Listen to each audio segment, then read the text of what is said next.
Hello, everybody, and welcome to the Reality Game Form Survivor podcast. I am your host, Colin Connors. My wonderful co host, Patrick Sullivan, is currently sick, but Stephen Lehman is filling in for him tonight. Hello, everyone. But tonight is not about me or Stephen. I have on the line the wonderful Gillian Larson from Survivor Gabon, and she went to the Survivor Cagayan finale, and we're going to talk about her experience and everything else that happened in this most amazing recent season of Survivor. Gillian, how are you?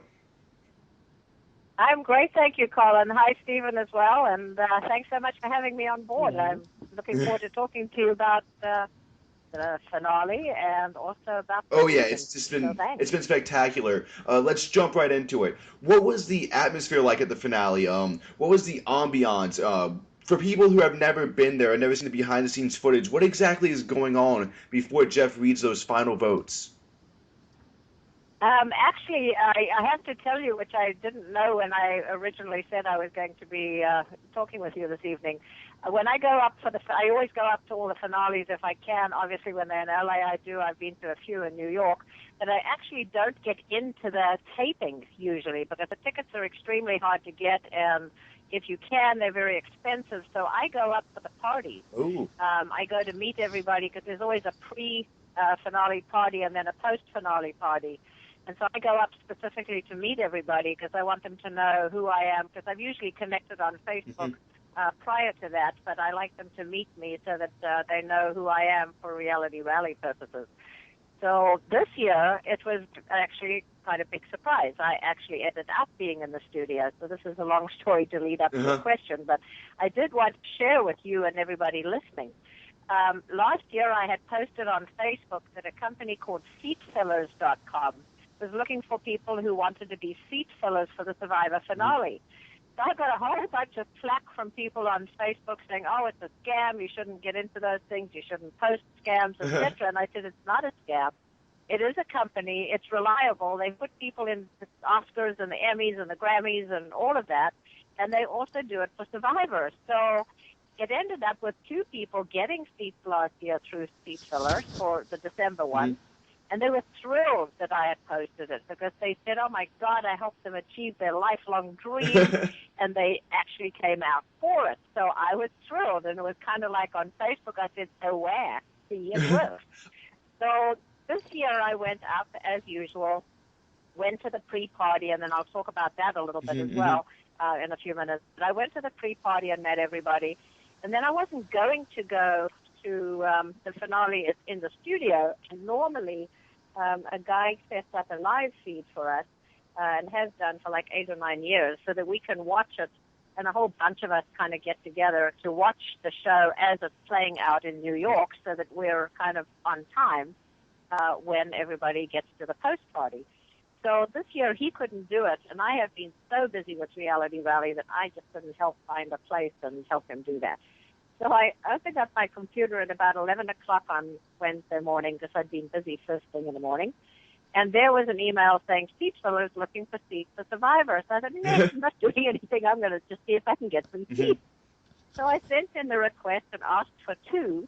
My husband was out of town working. So this guy, Ziggy, who does live feeds for us every year, I said, if I get 2 seats, I'm going to call him. So about an hour later, which was about 2 hours before the show, I got an email saying, you got it. You've got 2 tickets, and this is what you have to do. So I was very excited, and off I went.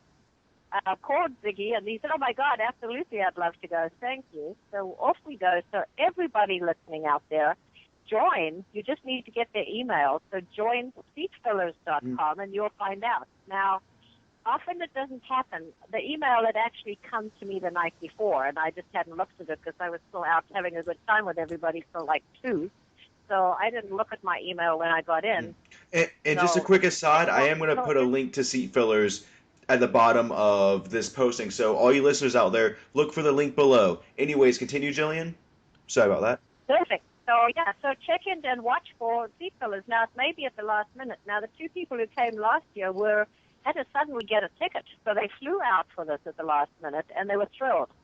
So I go off to do Seat Fillers and get in line, and now I think this is perfect because I'm going to check it out and see how the whole thing works. Well, it awesome. It's perfect. You line up, you get a little ribbon that you wear on your collar saying that you're a speech filler. They warn you they may have to move you, but they may not have to. What they want is people to be in the audience so that they don't look like a bunch of empty seats. Mm-hmm. So, you know, if somebody's pulled away for some reason or goes to the bathroom and the cameras are moving, they don't want an empty seat there. So while I was standing in line, I didn't say anything to the other people in line about, you know, who that I'd been actually on. Because I wasn't sure if there was a rule about seat fillers couldn't go to previous cast members. I didn't say a word, but when I came to the line, I see these people kind of whispering to each other. That's the thing. You know, they kind of look at you and they talk to each other and they talk again and they talk to you. So anyway, a bunch of the people had recognized me anyway. So then they said, "Do you mind if we have a picture with you?" And I said, "Yeah, actually, that's fine." You know, I just wasn't sure if there was a rule that I couldn't be here. So then, of course, the others said, "Yeah, we also recognized you. Do you mind?" And then, of course, it turned into, you know, how is Survivor and what's it all about? And do you get toilet paper? And so then Tiana Alvarado, who was on The Apprentice and comes to Reality Rally every year, actually she couldn't make it this last year, but she normally comes, ended up getting a bunch of seats. So she sent somebody out and said, "Hey, quickly go get Gillian and, you know, the husband of the girl who came out to get us, who was in seats for a line with me." So we went in, so we had actual seats. Oh, wow. So that was pretty cool. So you kind of like snuck your way into it using your connections. Well, sort of, yeah. But, you know, this whole thing that's exciting to me is for all of you guys out there listening, that seat fillers is a way to very potentially get seats. Mm-hmm. Mm-hmm. So pay attention, and it does work. It's a real legit thing. So I had also arranged with one of the production people several weeks ago if I could get some of the tribal council sets, because I'd got 2 of them last year, and put them on my auction for Reality Rally to raise money for charity. And so I said, "Hey, any chance I can get some more of the sets for our charity auction?" And he said, "Yeah." He just like arrange. I said, "I'm not going to be there, but I'll make arrangements for somebody to meet you." Mm-hmm. So of course it turns out I'm there. So I see the guys I'm going in kind of through the back way, because I'm coming in the back way with somebody with a production badge. And I said, "Hey, it's actually me now." So we met up afterwards. And, of course, it's because it's for charity. I mean, he knows it's a bona fide charity, and it's not just me saying I do charity. Mm-hmm. So I got a bunch of set stuff, which is on my Facebook, that I will be putting up for auction. So I could have carried off more, but I had my arms full and I couldn't carry any more. You should have gotten someone to come help you. I know a big Mikey Albright was in the audience. You should have tried to grab him. Well, you know, I knew quite a few. Mike was in the audience. Steve Pickett was in the audience. John Mateo was there. So there were a bunch of people I knew. But to be quite honest, I didn't tell anybody what I was doing, because I first of all didn't want us to all kind of storm the stage and then me not be allowed to be there because there were too many of us. Mm-hmm. Or secondly, I thought, you know, maybe they just won't give it to me for my charity auction if there are people that they think, you know, like, yeah, right. Mm-hmm. Look, she's taking all these people to give them stuff. Exactly. Which I want. So anyway, that's why I didn't tell anybody. But next year, I'm hoping to get in through Seat Fillers at least, and I'll arrange with production again to get more pieces for charity auction. Mm-hmm. So anyway, that's a long story. So yes, the atmosphere is always great in there. It's, you know, it's not a huge studio. It's a CBS studio, and of course, I was there myself, sitting on the stage several years ago. It was kind of fun to see it from the other angle. Mm-hmm. And then there's the usual, you know, everybody cheer and, you know, yell and shout when you need to and whatever. And then we watch the show from our seats, and then during the commercial breaks, then we were allowed to kind of zip out of our seats briefly if we needed to. And I always go and chat to Jeff's mother, who's just delightful, and I'd seen her sitting up front, so I quickly ran down during one of the breaks and said hi and chatted to her for a few minutes. And then, you know, everybody's so thrilled to be there. The families are all excited. Mm-hmm. The fans that are in there are all excited to be there. And then, of course, Jeff comes out, you know, and it's like, whoa, nobody needs to cheer, you know, because they're all cheering away for him. And then it's you know, it's basically what you see in the reunion. You know, people are sitting up on the stage and he talks to them and he interacts with some people in the audience. But the atmosphere was great. I have to say that But the atmosphere of this finale was far better than the last finale. Whatever, and here I'm limited. What was in December? Yeah, My the brain Blood is versus fried. Water one. What was the finale for December? Oh, Blood versus Water. What season? Am I testing I'm you, sorry. fans? It was Blood versus Water last season. Oh, okay, yeah, you're right. Blood versus Water. So that was very, very weird. That finale. It was. I don't know. There was a strange atmosphere. Well, I was actually gonna. It seemed. I was gonna ask you that way. Okay. Some seasons it's been known that contestants really haven't liked each other past, being on the show, and that there's bad blood. And I would imagine with Blood versus Water. Yeah, that was actually somewhat clear for the last finale in December. Mm-hmm. There wasn't the same camaraderie and the same kind of fun that goes on. Mm-hmm. It was different, but this year it was great. I just loved. In fact, last year I thought, oh, good grief, First of all, it's so weird that I go up all the time because it's not like I'm there for attention to me because I don't care. I mean, it's like I'm delighted to talk to fans because I always will, and I'm thrilled to I'm quite happy to have pictures and stuff. But it's a little weird when I'm hanging out with a new cast before I anyway. Does it feel like you're like? But I go. Does it feel like you're returning back to your old high school? Like you graduated 3 years ago, and yet you're all around the same. Like you're in the same high school, but it's all new kids. Yep, that's exactly the feeling. And it's almost like, well, why are you here, sort of thing. But people know why I go. It's to talk to them about what Reality Rally is, and the exciting thing is that almost everybody seems to know these days. It's great. Oh yeah, I know all about that, and yes, definitely we want to come and make sure that we get the information and count us in and all that sort of stuff. But the atmosphere was great among this cast. They were, happy. They were talking to each other. They were talking to all of us. It was great. And what was that pre-party like that you mentioned earlier? And what like for someone who has no idea about the pre-party, how many people are there? Who's there? What's going on? Is there autographs being signed? Oh, absolutely. Many years ago, well, I don't know many years, but several years ago, somebody would organize a pre-party, the night before. And it was always like this sort of secret, and you had to be on the list, and, it was such a hassle. It was so silly. I mean, like, I'd tell people, okay, I'll get you on the list. That's like the name to the person. But the last few years, it's been like, hey, it's a party, come on by. And Ryan Carrillo from Expedition Impossible and Mert Staffer, who I'm sure everybody probably remembers, he does a lot of the stuff with all sorts of seasons of different shows as well. And then some of the current cast each season put up a Facebook post and invite anybody who wants to come. And this season, again, part of the reason why the pre-party I thought was so good was because it was in a Irish pub bar sort of thing. So that explains a lot. Yeah. Because I noticed that normally when you see the pre-pictures on Facebook or whatever, sometimes some contestants are holding drinks. I did not see a single picture from this finale where there wasn't someone holding a drink, it seemed like. Oh, they're always in a bar. It's always in a bar. The party's always in a bar. Oh, so this cast just like to drink even more. What? So this cast just like to drink even more, because I just thought it was funny. Always in a bar. You're always in a bar, but this one was great because there was more room, and it wasn't as loud music as usual.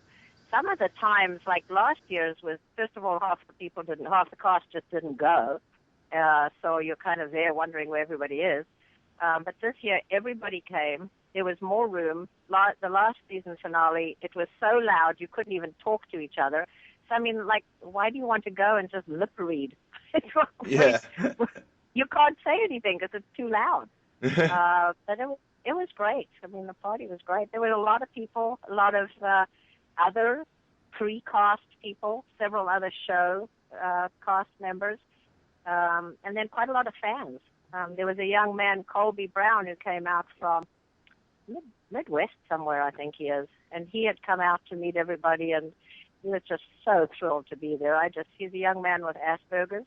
Okay. And he's just so determined that he wants to be the first person with Asperger's on Survivor. and is connected with a lot of people. So his mother brought him out to the finale, and that was just, I love those sort of human interest stories. Well, they add that human element to the show, and kind of like with your charity, they show that these reality game shows that we love so much, they can actually have a really big impact.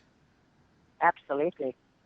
The whole reality genre has just exploded in so many ways and connected so many people, and they've given so many people out there a way to be part of Survivor in a connected way, which, we know 60 to 100,000 people apply to be on Survivor every year, and, only 18 get selected each season. So this is an opportunity for people to be connected in some way if they can't actually either make it by being picked or cannot go for a variety of reasons. Mm-hmm. Definitely. So I take my hat off. And there was none of that when I was getting on. I didn't know anything about it. I actually didn't even know there was an afterlife. I've since discovered, which has been great, because I've maximized it by producing a charity event around reality shows. Exactly. And it's been hugely, hugely successful. And like you said, even the newer contestants know about it. And speaking of the contestants, I do have a couple questions I want to ask you. I mean, if you got to speak with them, I'm not sure, 100% sure who you got to speak with in the cast. But the first question I have is, when you were at the after party, was the atmosphere still fun? And did you ever talk to Wu? How did Wu seem about the whole situation? I'll tell you, I spoke with everybody, and the fun thing is that I still find it weird, when the new cast kind of look over somebody's shoulder and see me and they, oh my God, it's Gillian, hi! So many of them are fans themselves, so they know me from my season, which I always think is kind of funny. I mean, it's like, wow, Wu is absolutely delightful. He is just such a kick. He is so engaging. And he absolutely says, you count me and I'm coming to Reality Rally. That's what this is all about. He just is delightful. And he kept coming over and giving me and I took very few pictures because for some reason my camera wasn't working too well. And then I was too busy talking to say, hey, can I get a picture with you? But he was absolutely delightful. Mm-hmm. Spencer was absolutely delightful. He just is like me sort of thing, a huge fan. And he said, gosh, this is so weird. I just can't get used to people saying, oh, my gosh, it's Spencer. To get used to it, you're going to have that forever because, you're so known. And you were great. He played a great game. So, he was delightful, and he kept coming over and kind of hugging me and saying, oh, my gosh, I can't believe how this is all panning out, and it's so exciting and such fun. Tasha was another one that was absolutely delightful. She is an absolute kick. And she again said, and as I said, I'm there promoting Reality Rally, not Gillian from Gabon sort of thing. Mm-hmm. She said, oh my gosh, I know what you do and I have to be part of it. But she was so engaging and just spent time chatting and, talking. And I spoke to Trish and also Kass quite a bit. And they were both great. And they were talking to each other. Well, that's good. That's good. Well, that's one of the questions I was going to ask. Was there any bad blood at all between the cast? How was Lindsay? Was Lindsay okay? We didn't get to hear from her at the reunion. Lindsay actually was delightful. I really liked Lindsay as well. She was super engaging as well. And this is all from the pre-party, because it turned out at the post-party, nobody got to the bar that we all thought it was going to be at, which was a specially arranged one by Shane Powers, who was on a previous Survivor, and I had to leave at midnight because I had a 2-hour drive home, and I said, oh, my gosh, I can't wait any longer. I've got to go in case they don't come here. And I met them all the night before. So, Lindsay was absolutely delightful. Jeffra was delightful. She just also said, I didn't know, but apparently she's a cancer survivor. And she said, I don't know if you know my story, but I'm a cancer survivor, so I'm all over your event. I'm coming and count me in. So Lindsay was great. She was just delightful. And name some of the others. Tony, I talked to briefly. Yeah, how was Tony? Was Tony as crazy at the at the pre-party as he was on the show? No, so often they've developed that persona for TV, and obviously it's part of them because it is them. Mm-hmm. But then, editing pulls out all of those parts to keep that persona going. He was actually, fairly, I won't say quiet because he wasn't quiet, but he was much more low key. But very nice, very engaging, and he said that he wasn't sure that he'd be able to come because of his young kids, but certainly he said, send me the information. And of course, at that stage, we didn't know even how, obviously it was right up there with the last few. Yeah. But I think he's having a really hard time. He pointed that out at the reunion, on the reunion show, that he's, had parasites, he's getting hate mail, he has people basically spitting on him on the street. And I have a sort of a hard time with a lot of that anyway. Yes, I was booed at second, but I'd rather people looked at me and said, "Oh yeah, I remember she was booed at second," and me not win the $1 million. Yeah. Well, not $1 million by the time you pay taxes. I'm not sure I would want my family to be exposed, maybe, to seeing or hearing horrible things which may not be. It's people's opinions. I mean, good grief, we all sit on the couch and form opinions, and we have to remember as couch members that these are actually ordinary people that have played a game using a persona. When people ask me about, hey, when I get on the show, I'm going to be such and such, I always tell them two pieces of advice. One is when you send in your applications, be visible, notable, and big in the first 10 seconds to get the casting people's attention. And secondly, remember that Survivor, for example, is 39 days, Big Brother's 3 months, etc. Shows are a brief period of your life. Your reputation as you have been seen on a reality show is forever. And, that's, and then some people never remember people anyway, but often people do. Well, harking back to the Tony thing, I always find it interesting when people get so mad at these Survivor players. I believe there was a petition to get Tony fired from his job. When, yeah, Tony backstabbed people in Survivor, but to me that's not that big of a deal. That's kind of how Survivor is played. And, you were on the show, and it's just, to me, it's crazy how upset people get at these people who we really don't know. And how emotionally invested they get. Yeah, I agree. There's actually two sides to that thought, Colin. And Steve, sorry, I haven't said anything to you so far. The two sides to that. The part that I think got everybody ruffled from the couch was the swearing on the badge, swearing on his life, the life of his family.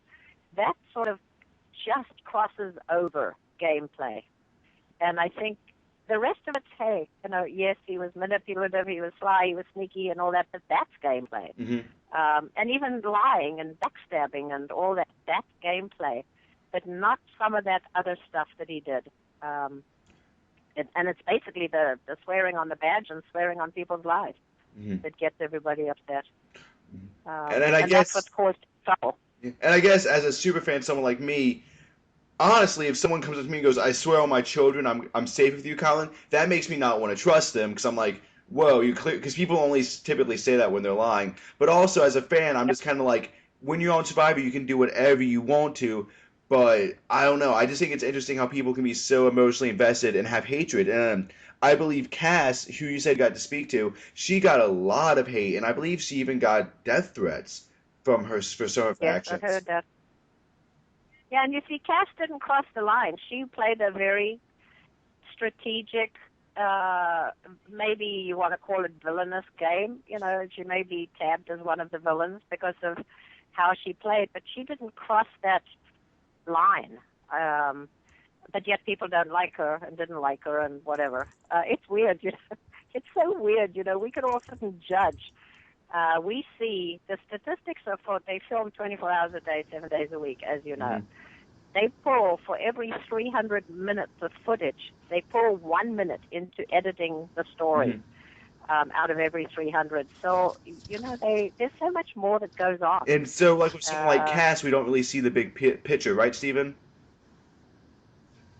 That is very right, Colin. Gillian, I completely agree with you on the cast front. I echo your sentiments that she did play a strategic game, and she didn't take it to a point where it felt like it was brought out of the confines of it, which I think people sort of overlooked because she was a bit snarkier and may have brought something else. Mm-hmm.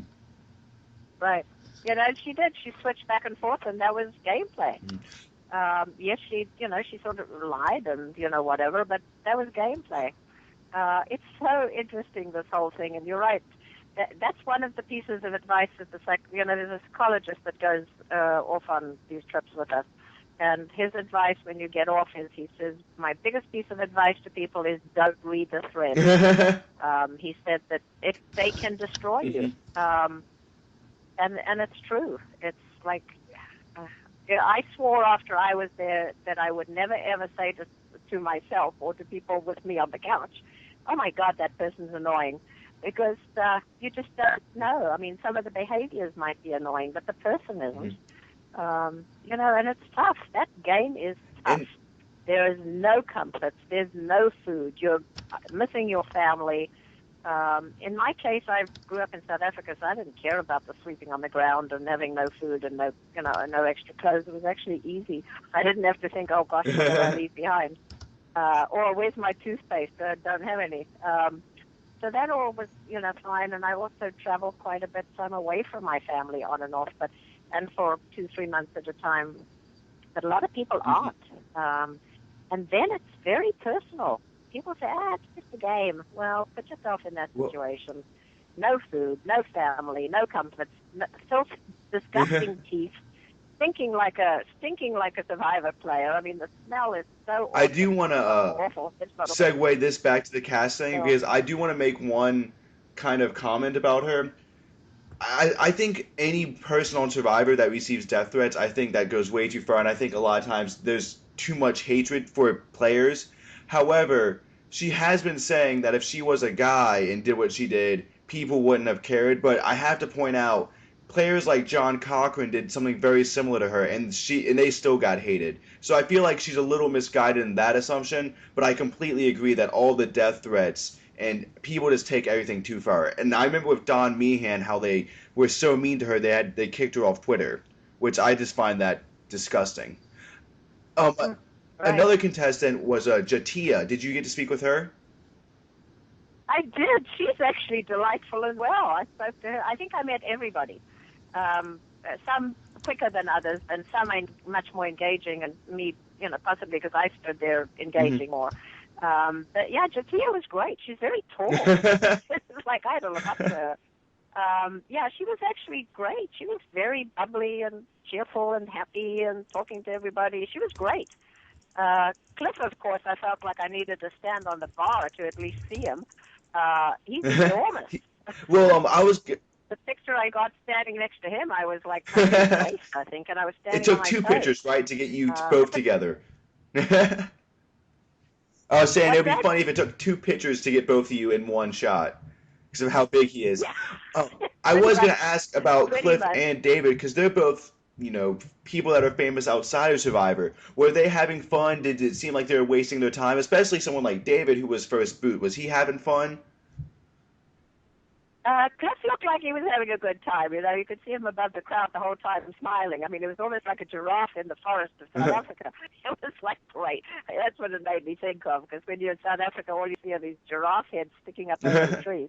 So Cliff was like that. He was like, he's smiling and having a good time. David seemed to be like me.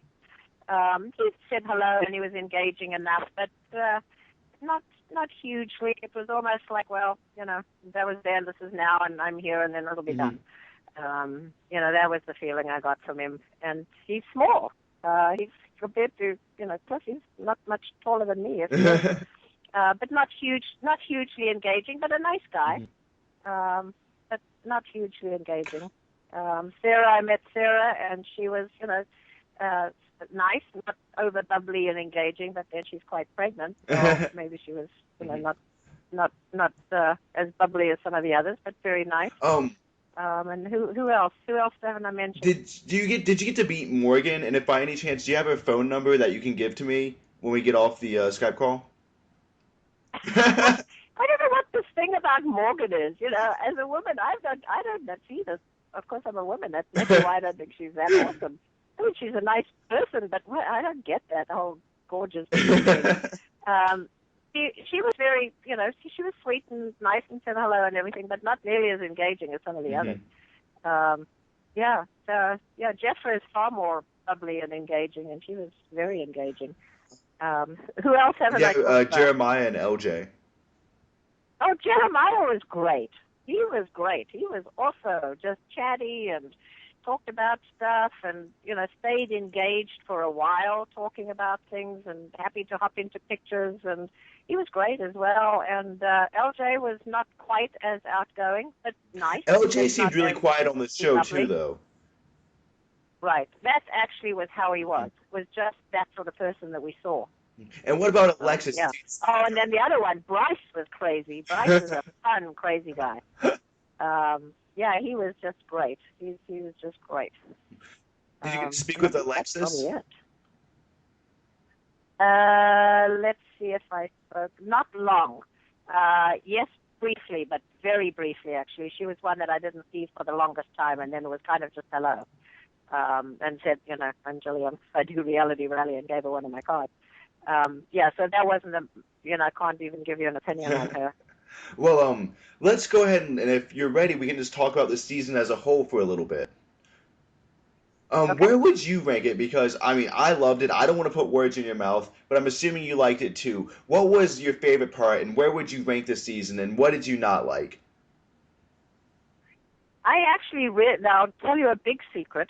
First of all, I did not watch it as it was happening because I was so busy with Reality Rally this year. It was just huge. So I had it all DVR'd, and then right after Reality Rally, this is a terrible thing for a fan to even be admitting, but right after Reality Rally, which was the middle of April, I went to Boston to take care of 2 grandkids. So my grandson and I watched it endlessly, and I got caught up. So I watched it after I was the last 3 episodes were to go, and that was it. I loved it, actually. I thought it was great. I really liked a whole bunch of new people because I'm not a huge fan of returning players. Unless it's when you come back for second chances, right? Yeah. Well, when you go back for second chances, that's when you're going to be a big fan of returning players, right? When they ask you back. Yeah, there you go. There you go. Well, as little as I played the first time, it'll really be my first chance. So it won't be a second chance at all. I'm just not a huge fan of returning players for a variety of reasons. One is that we've seen them, and sometimes seen them and seen them and seen them. And the focus seems to then go onto the returning players instead of discovering the new people that could be so much more if there was more of them shown. I'm not a huge fan of celebrities either being part of it because it turns into the celebrity show as well. I really liked Lisa Wenchel, but it became the Lisa show. Well, this season, though, I feel like they edited the celebrities really well because they were given screen time, but it was never the Cliff Robinson show. Right. And that's right. That's part of why I liked the season as well. They were there, and we sort of knew who they were and whatever. Of course, David left in a hurry. But so there wasn't much to be able to do with him.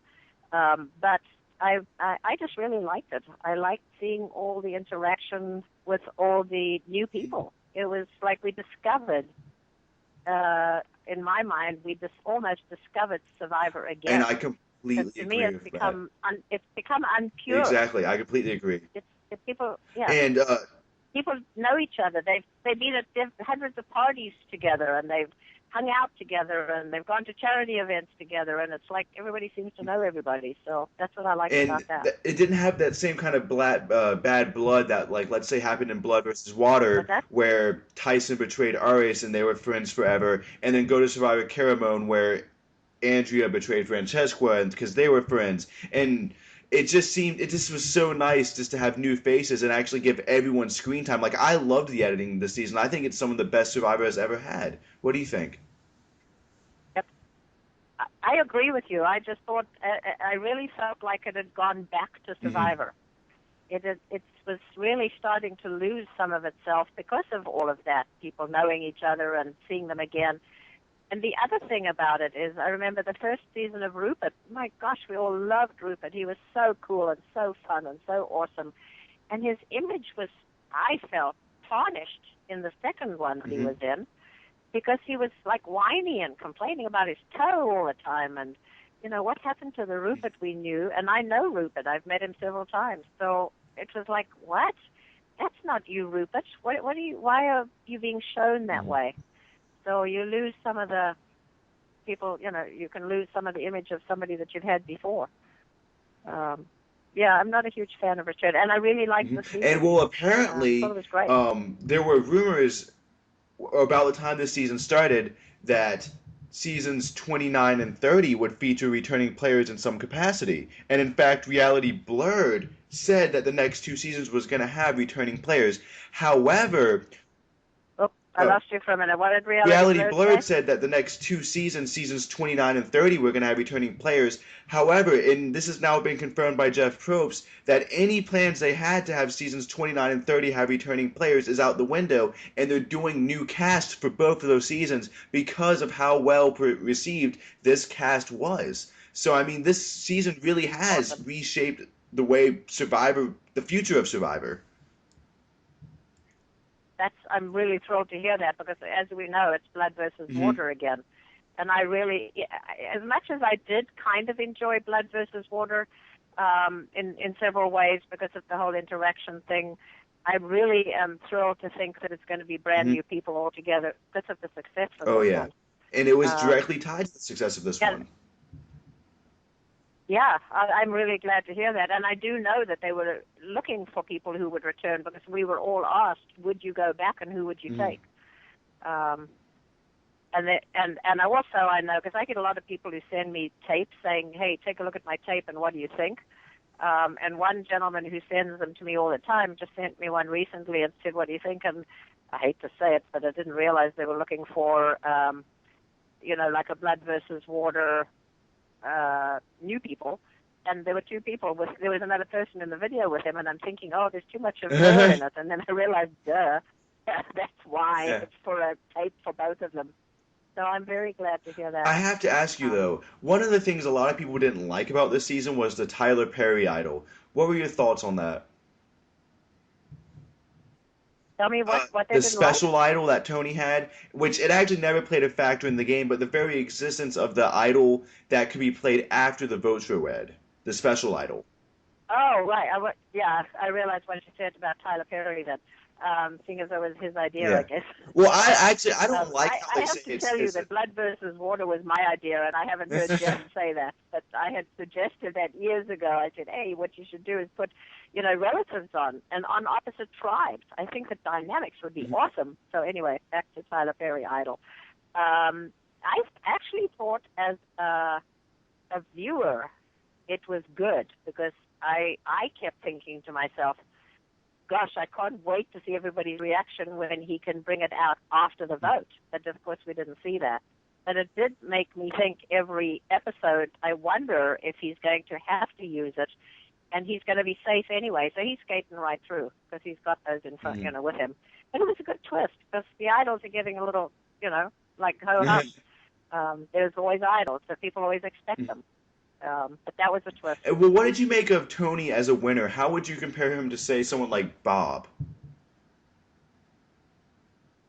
Well, again, talk about editing. I thought Bob earned it because he did a great job. I mean, he's pretty amazing, especially because he's older like me.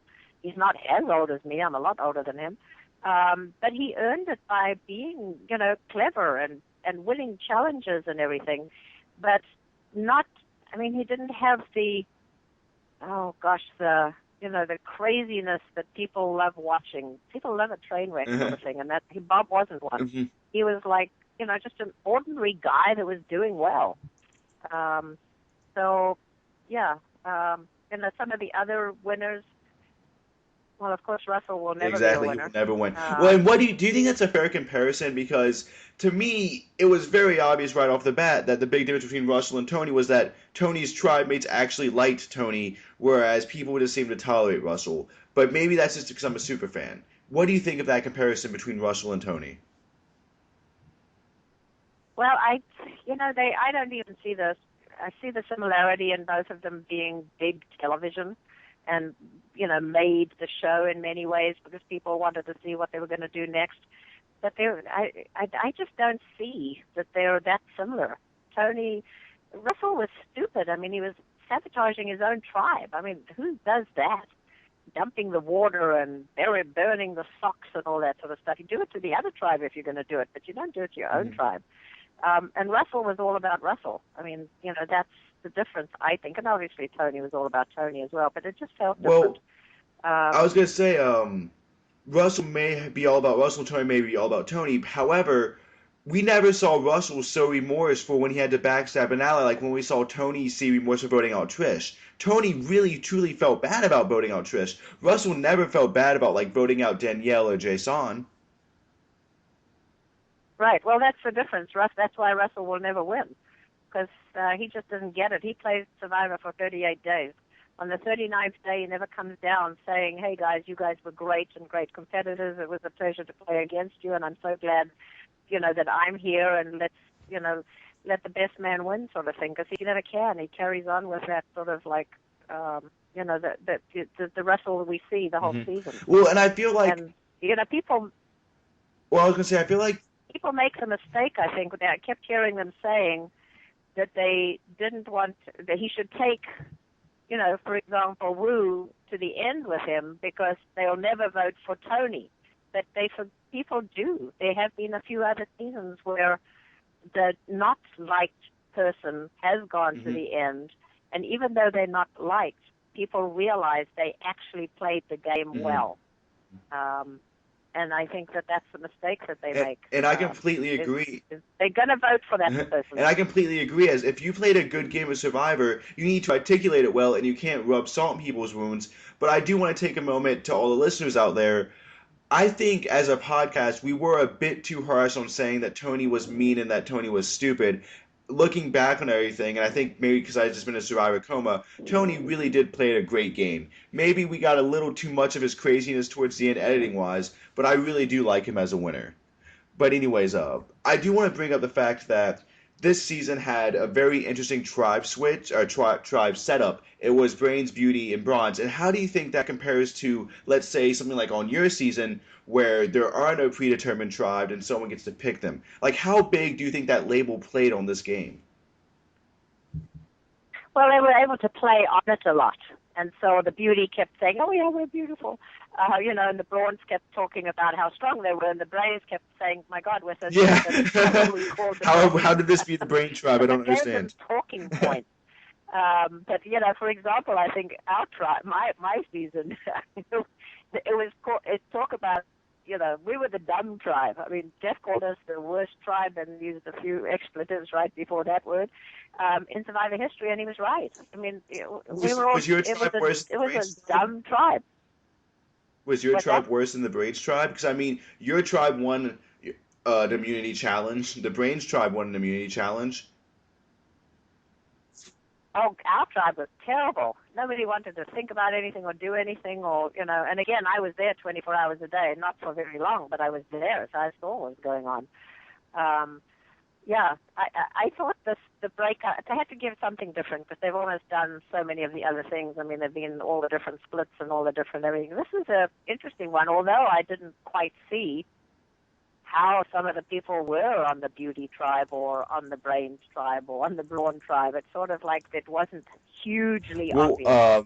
The reason why for that, and we brought this up at, I believe, one of our earlier podcasts, they actually had this season cast, and then they divided that group into Brains, Beauty, Bronze. They didn't go out searching for 6 Beauty, 6 Brains, and 6 Bronze. They had the whole cast together, and then they said, oh, wait, how can we divide it up? Which is why I think someone like LJ lands on Beauty. I mean, LJ is not bad looking, but, he's not the most beautiful man in the world. Well, he's better looking than Morgan is. I don't know. I'm going to have to disagree with you on that. I can't have you talking about my future fiance like that. It's quite. But you know what? There's always at least 5 or 6 of the good. That's why people remember me. I was the old lady with the grey, crazy hair. I wasn't one of the very cute, big-boobed, young, blonde 24, 23-year-old girls. Because there's always a group of those people, which is great. That's what viewership is all about. They love that, and there's always some of the good-looking guys with a six-pack and, the really cute dudes. Well, I was going to say, And who's then Kelly you have Cernick the from odd your ones season? like me. What casual person remembers Kelly from your season? Everyone remembers you. Who remembers Kelly? So, I mean, you have a good point. Yeah. Yeah, so that that's the thing. People, no wonder they could, and maybe that's the thing is that that's why they weren't all like. When I saw them, I thought, wow, those aren't all beautiful people, and that one isn't. And especially once you've been on Survivor for 2 or 3 days, nobody's going to be looking that cute. And the brains one, like we saw, they weren't really that smart. I mean, that first challenge, shoving all those boxes and everything. Dear God, you guys, you're not managing. Yes. But then that wasn't the brain thing. The brain things came out in all the puzzles. It was an interesting switch, and I'm really looking forward now, if I'm hearing correctly from you, that these are new people coming up, and I'm thrilled to hear water. Apparently, there's at least one pair of twins on. There's a mom and daughter team, which was described as badass. So it's going to be exciting. Oh, good. Yeah, I'm thrilled to hear that. Yeah, I like you heard me say, I'm not a huge fan of returning players, although I'd love to be one myself. Season 31 could be second chance. I'm glad to hear it. And Survivor is awesome, and I want to thank everybody out there listening. You guys are fans just like I am a fan. And if there weren't fans, reality shows would not be carrying on. That's why myself and many of the people that I know are as engaging with fans as possible. And we appreciate it so much as fans. I know what it would have been. I would have loved to have met somebody from Survivor before I was on it and be able to talk to them, but I'd never realized there was this thing out there called the reality world. Well, Gillian, before we let you go, are there any final thoughts? Is there anything you would like to add before we wrap up? No, just keep watching, and you guys keep doing what you're doing, promoting, Survivor and offering people the opportunity to hear from previous survivors. And thanks for offering it to me all the time. And we'll be ramping up for Reality Rally again. We've got our date set for the 10th and 12th of April next year. And so once again, as soon as people start signing up, which will be October, because we launch in Breast Cancer Month, we'll be putting all the new stars on the website. And like I always offer, let me connect you to whoever you want to put on your podcast. Awesome. Because people love talking about themselves. You give fans an opportunity to hear from other people, and possibly other shows if you're interested in some of the other show people. We had 39 shows represented this year. Oh, wow. Love to do that again. And, everybody check out Reality Rally. And if you look at our website, that's really helpful for us, for fans. For sponsors. And also like Reality Rally on Facebook. That, again, speaks loudly to our sponsors. And I'm going to put links to all this at the bottom of the video, listeners. There will be links to seat fillers. There will be links to Reality Rally's Facebook page and the Reality Rally website. Cool. And then maybe once you see who we're lining up after October this year for next April, ask your fans who they'd like to hear from, and I'll make sure that you can. Awesome. Will do. And thank you so much for taking the time to speak with us, Gillian. Oh, it's my pleasure. Right. Thank you so much. Have a wonderful evening. Thanks, Colin. Thanks, Steve. Bye. Thanks, fans, for listening. Thank you, Gillian. Bye-bye. You're welcome. Bye. Well, guys, that was a quick little one-on-one conversation with Gillian Larson. And yes, all of those links will be posted at the bottom of the YouTube video. I know you guys can't see me, but right now I'm pointing downwards with my fingers because that's where you should be looking. Be sure to like the Facebook page. Be sure to visit the website. And be sure to keep listening to the podcast. This is the last little bit we're going to do about Survivor Cagayan. And I just want to say it's been an amazing season. And more content will continue to come your way. Earlier today, I talked to Tina from Survivor Exile Island, so you can listen to that interview, and we have more interviews coming up. Anyways, thank you so much for listening, everybody. Good night.